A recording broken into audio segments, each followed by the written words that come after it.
Ang bata hindi parang tuta na pinagpapasahan. Respetuhin mo to.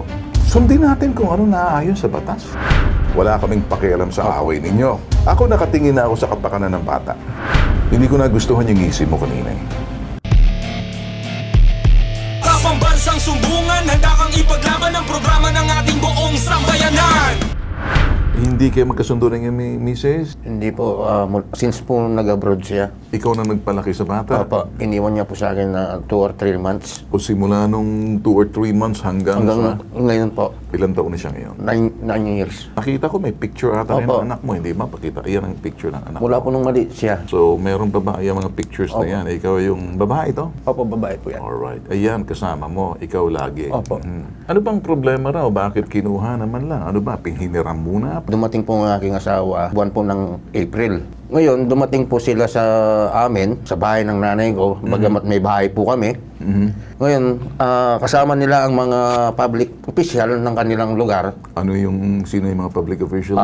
Konsehal, bausi, tsaka kapitana. Meron bang, meron bang sinasabing CSWD or MSWD? Makasama? Wala po at hindi rin po sila nakipag-coordinate sa aming barangay. Dumiretso po sila sa bahay namin. Ngayon po, nung una, okay naman po. Papayag naman sana ako na ihiramin ng bata. Pero nung lately, nung napag-isip-isip ko, hindi ako pwedeng magkamali ka ako, baka hindi na siya isole. Bakit mo naisip yun? Ano ang dahilan? Una, siyempre sa tagal ko pong pinangalagaan ng aking anak, hindi mo po pumayal sa akin, andun yung kaba. Pangalawa, sabihin na natin, alam ko na yung attitude ever since. Sila pong nag-offer sa akin na magkakasulatan tayo. O sige kako, walang problema. Ngayon, may tatanungin ako kako, kung may visa yung kasulatan, na kung sakaling hindi mo siya ibalik kasi ang inaalala ko, baka sabihin nyo ayaw nang bumalik ang bata, Okay. wala rin akong magagawa kako. Sige, nandoon na tayo nang may duda ka. Nakausap ng bitag ang panganay mong anak. Ayon sa kanya, si Arya Smart, kusa raw silang tumakas sa poder ng kanilang tatay dahil hindi raw sila naalagaan. Sabi nila, may mga bisyo raw kasi ang tatay, kaya sila umalis yung panganay. Yung panganay hindi mo inalagaan. Nilagaan po sa akin po lupa. Yung lumaki. Bakit itong 9 years old na bunso, parang kusa raw silang tumakas? Kasama ba yung 22 years old na panganay sa nanay? Hindi po, actually kasama niya yung girlfriend niya. Balik tayo dun sa bunsong anak, 9 years old. So, bakit kinuha ng nanay? Pinahiram mo? Di naman kaya nakitaan ka na parang ayaw mong ipahiram yung anak kasi may kustodiya rin naman kahit di kayo magkasundo, may panahon din para sa ina. Hindi mo pwedeng itago sa kanya kasi joint custody dapat yan. Ang pwedeng makikialam dyan, siguro nakikinig sa atin ngayon, Social Welfare Officer, Municipal Social Welfare and Development, Flor de Blanca, Pampanga, yun ang sinasabi kong MSWD. Sila ang susuri sa estado, kapakanan, kalagayan at karapatan ng mga bata. Hindi tayo. May karapatan ka bilang ama, may karapatan din yung ina. Meron tayong family code na sinusunod dyan. So pagdating po sa part na yon, sir, dahil si Sir Marlene at si Ma'am Maricel po ay mag-asawa, ngunit dumating po yung pagkakataon na hindi na po maayos ang kanilang relasyon. Ang bata po ay maaaring mapunta sa kung saan niya gustong pamilya. So meron din naman pong karapatan ang Sir Marlene na makasama yung mga bata. Ngunit siyempre po, ang hiningi po ni Ma'am Maricel ay yung meron po silang compromise agreement pagdating po dun sa kasunduan ng mga bata para sa mga bata. Dahil ang tinitignan po natin dito, sir, ay ang welfare po ng mga bata pagdating po sa holistic approach po natin para sa kanila. Sir, maraming salamat. Nagbigay po kayo ng informational, educational po sa parte po ng iyong mga sinasabi. Tulad ng aming sinabi, sir, bago mag-umpisa, yung laging kalagayan, kapakanan ng bata at karapatan at estado ng kanyang kinalalagyan at hindi po ninyo sinasabi may joint custody bagamat hindi man sila dapat pero dapat nag-uusap pero ang sinasabi mo ang walang nangyari dito, wala yung compromise or agreement in the presence of the social welfare para kung yung visitation time para sa tatay, nanay, para naman maganda ang dating sa bata na parang hindi siya yung pinag-aagawa na parang tuta dito sa akin ganyan. So, naintindihan po namin. Ano pong iyong masasabi kay Mr. Merlin Molina.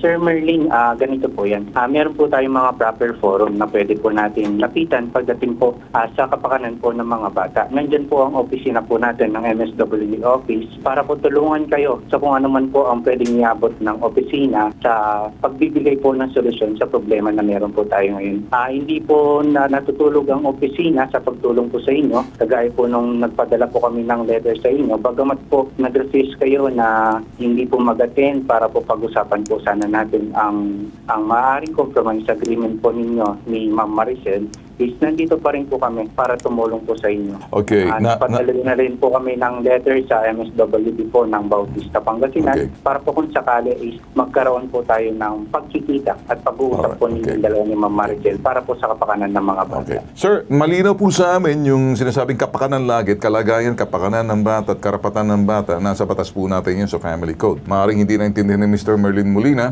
at nakikita ko habang ikay nagpapaliwanag, nakikita ko talagang pinakikinggan ko si Mr. Molina naman, si Merlin, ngumingisi. Anong dahilan ba't ka kumingisi? Ano bang problema mo? Natawa lang po ako sa kanya kasi nag-encounter na po kasi kami. Hindi, siguro kung ano may encounter mo, nakikinig ako ngayon. Kasi pasensya na encounter ninyo, ako, magiging balanse kung sinong tama. May nakikita ako mali. Gusto kong makita na pumunta ka sa opisina, samahan ka namin kung gusto mo, makikinig kami. Kung hindi mo naintindihan, alang-alang sa estado, kapakanan, kalagayan ng bata, karapatan ng bata, tatayo kami para sa bata, hindi para sa iyo. Opo. Kasi kung anong sasabihin nila, sundin natin. Kung saan gustong pumunta ng bata, doon tayo. Pag ang bata, 9 years old, 7 years pababa, nasa poder ng magulang, ilagpas na po siya ron eh. So ngayon, sa akin, lumapit ka, alam ko naman naghihinagpis ka. Pero sa parting to, away na niya ng misis, wala tayong pakialam. Isa bata na lang. O ngayon, ako, bilang ama, nagsasalita ako. Bilang ama, naintindihan ko. Kung ako nasa kalagayan mo, ay titingnan ko, susundin ko. Hindi para sa kapakanan ko, kapakanan ng bata. Yun ang gusto ko. Sir, may gusto lang ako i-clarify, no? May binabanggit kasing MSWD na nagpadala ng papeles regarding dun sa compromise agreement na dapat maghaharapan kayo ng dati mong kinakasama. Tama po ba? Opo, tama. Bakit nyo po ni-refuse yun? Hindi po siya buong detail, hindi ko po alam kung anong complaint, walang nakalagay kung sino ang nag-complain. Pangalawa, nagpa-receive po ako ng letter sa kanila. MSWD naman ang nagpadala, so bakit mo ni-refuse? Hindi mo ba tinawagan, pinuntahan sa tanggapan nila Hindi para po, kaya malaman? po ako hindi nakapunta dahil nung bago po mangyari yon. Dahil hindi ko alam na darating yung asawa ko dun sa bahay ni nanay ko. Dahil yung... Bakit sa nanay mo? Ba't wala sa'yo? Hindi po, dumiretso lang po sila doon sa nanay ko. Bakit nandun ang nanay mo? Nandun ba yung bata? Hindi, nasa akin po. Nasa iyo. So hinanap na akala sa nanay mo. Opo. Hindi, pumunta lang po kina nanay Pero ko. ba yung bata ba nasa poder ng nanay mo habang wala ka? Wala po, nasa akin po. Sino nag-aalaga sa bata? Ako po. Pag wala ka, sino nag-aalaga? Yung kapatid niya po. Kapatid niya. Sino yung kapatid niya? Yung si Aaron, Si Aaron. Ilang taon na yan? 22. Sino yung nagsumbong? Siya po. So yun ang sinasabi niya na mismo yung panganay nagsabi, pinababayaan nyo. Okay, ganito na lang boss, ano? Opo. Hindi tayo nagtatalo rito. Opo. Ina-adjudicate namin, nakikinig kami. Kung ayaw mo makinig, bahala ka sa buhay mo. Total, may batas naman dito. Opo. Sinusuri namin. Ako diretsa na, wala nang paligoy-ligoy, wala nang pakeme. Pumunta ka roon, huwag mong tanggihan ang imbitasyon. May karapatan kang tumanggi, may karapatan kang baliwalain, may karapatan kang tanggapin. Alin doon? Tinatanggap mo ba ang summon, imbitasyon, pag-aanyaya sa'yo? Tatanggapin mo, babaliwalain mo, or hindi mo tinatanggap? Bali ang sabi. Sagutin mo lang, tatlo lang pagpipilian. Tinatanggap mo ba ang summon? Do you accept, reject, or ignore? I-accept ko po. Good, then follow the law. Pumunta ka. Doon kayo magtutuos, doon kayo mag-uusap, hindi kami lamang ay facilitator. So, Mr. Gerald, Yes sir, rest assured po, lahat po ng pwede po namin maitulong para po maayos po ang pag-uusap po ni Sir Merlin at ni Ma'am Maricel po ay papaabot po namin para sa kanila. okay. With that, sir, kami looking forward, mabuhay po kayo at inaasahan po namin mararesolve po to. Ganito na lang, boss. Mas magandang pakinggan. Alam mo, sa totoo, hindi pa namin napapakinggan ang misis mo. Panig mo pala. Tsaka yung sa akin po, may... Hindi, teka muna. Isa pa lang, ikaw pa lang. Paano kaya pag pinakinggan namin misis mo? May karapatan din siya mapakinggan eh. So, gaano mong kanipis hiwain ng kwadradong keso, bandang iyo pa lang namin napapakinggan. Hindi ko pa napapakinggan ng misis mo, pero ayaw kong umantong doon dahil hindi namin trabaho yon. Sa social welfare kayo. Kaya nga, kapakanan ng mga bata. Social welfare, kapakanan. Development, estado na kung anong mangyayari sa persona or personalidad ng bata sa susunod na panahon. Puntahan mo na lang, pakinggan mo ng buong walang anuman. Huwag ka maging judgmental. Kung mahal mong anak mo, gagawin mo para sa kanya, hindi para sa iyo. Okay? Pumihingi po akong dispensa kanina sa Okay lang, wala na. Ako okay Opo. lang. Pinuna ko lang. Ako naman, bakit ka hihingi ng dispensa sa akin? Sa akin lang, may karapatan ka naman ngumisi. Pero para sa akin, mas magandang ayusin natin. Tama naman, Sir Ben, yung inyong sinasabi na kung saan each and every single person na kausap din natin ay bibigyan natin ng galang at respeto. Dahil sila din yung magiging daan na para makatulong sa atin, especially part sila ng social welfare development. Okay. Sabagay, may natutuhan po ako sa oras na ito. Hindi na malagayan kung ano man ang naging sagutan namin doon. Ako'y humahanga sa iyo. Magandang pag-usapan na lang kung ano pong makakabuti. Yan ang tama. At ako'y humahanga sa iyo. Lahat naman tayo nagkakamali. At nababago natin yung pagkakamali kapag nakita natin pagkakamali para baguhin. We move forward, tingnan natin ang susunod na yugto na ito'y magiging daan ng solusyon doon sa hinaharap mong problema. Maraming Okay na salamat sa iyo? po. Walang anuman. Sa pambansang sumbungan, handa kang ipaglaban ang programa ng ating buong sambayanan.